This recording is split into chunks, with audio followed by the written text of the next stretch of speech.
Louisiana Beer Reviews, Jellyfish Berliner Weisse, Georgia Aquarium, Jellyfish Berliner Weisse, presented by Atlanta Brewing Company, known from 2009 to 2018 as Red Brick Brewing Company. I told John and Neely that. I said, wasn't that called Red Brick? And he wasn't sure, but I checked their website and I remember that when they had Red Brick beer sold here in Louisiana. But I haven't seen anything from them in a good while, like 5 years or more. Brewed and canned by Atlanta Brewing Company, Atlanta, Georgia. It's one of these specialties for the Georgia Aquarium, and I couldn't find anything on the Atlanta Brewing Company website. I had to look on the Aquarium news announcements, news stories. So it's a tart ale brewed with strawberry and rhubarb. 4.8% alcohol.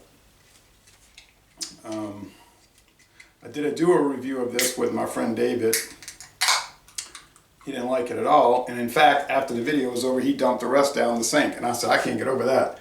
I said, there's a lot of beers I don't like, but I don't dump them out. Well, I did dump out that Four Loko Green Apple. That's another story. And that thing didn't even taste bad necessarily, but I had a lot of conflicted thoughts about the sour apple.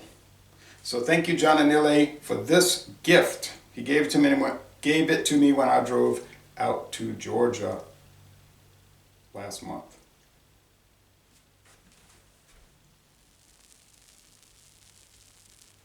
Crackling head.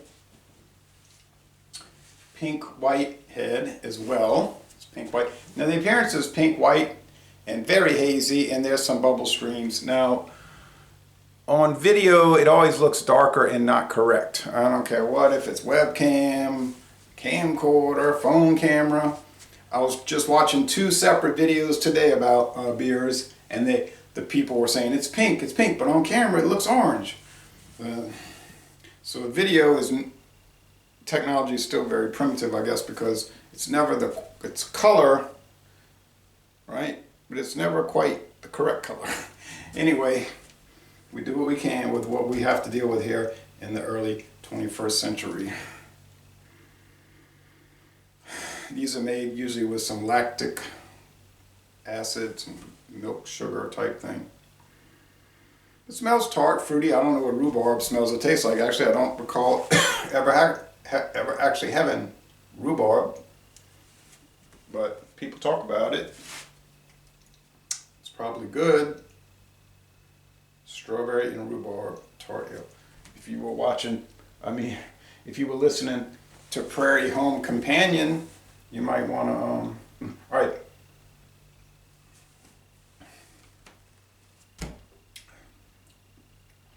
Oh yeah, the aroma. It's very tamped down. But you do get the fruit, the wheat,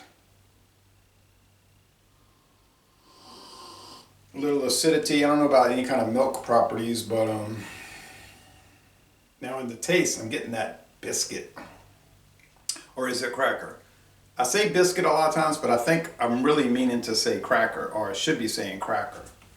So I'm a little off on that. Fruit flavor, little sourness, kind of like sour milk, I suppose. It's pretty bitter. You say, no, the IBUs aren't high.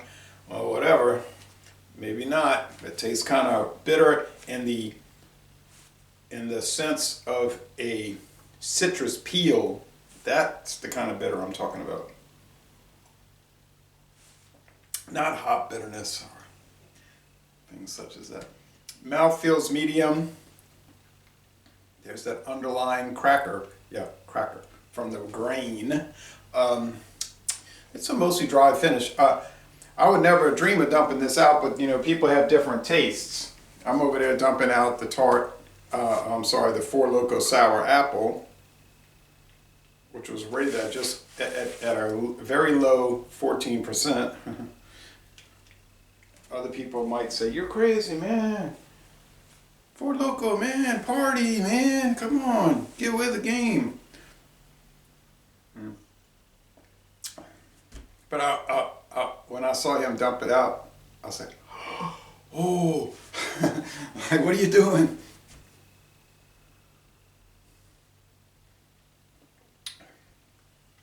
Then he said, I gotta cleanse my palate with something. I said, I have Magnum malt liquor. Yeah, that'll work. And he poured some of that. Drink it. Yeah, he said, I feel better now. I said, okay, well, I'm not saying that story to ridicule. It was just comical to me. And I like those kind of funny occurrences. I don't ever really want beer with fruit or fruit flavor, honestly, but I mean, I guess you could say I review enough of them. I don't ever buy them to drink just like a standby drink, though. I only buy regular, adjunct beers with rice or corn products, but I never get fruit flavored beers just to drink as a daily drinker, no. I don't know what the price is on this. I'm sure it's not really too inexpensive. I think the flavor is really good. And if I recall correctly, I gave it an A in the duo review. And here in the solo review, I'm going to stick with the A. Then I'm going to go write my written review. I would say, I think it's going to cloud up. I would say 93 out of 100. It's into the most excellent range, 9.3 out of 10, 93 out of 100, no complaints from me. See about cloudiness. Oh yes, and there are chunks that came into play.